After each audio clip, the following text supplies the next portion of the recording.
After both rafters and knee braces are installed, you can install the roof purlins on the previously marked locations. Remember, just as with the girts, to install a large flange down toward the rafter for easy nesting later on.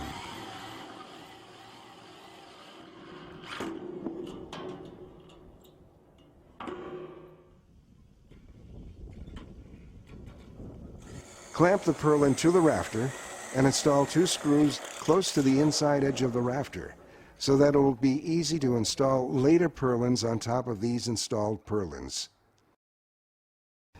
Once all purlins are installed, attach a ratchet strap to each rafter and tighten strap so the rafter is plumb.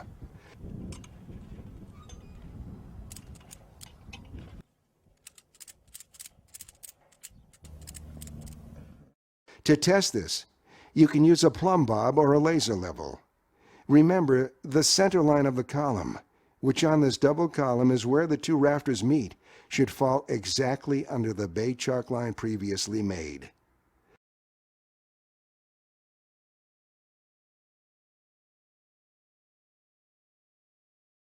Once rafters are plumb, X-bracing in the roof can be installed. This method will be exactly the same as the wall strapping. However, in some cases, more than one X will be required in each side of the roof. Screws should also be installed at every intersection of the strap and purlin to limit any rattling.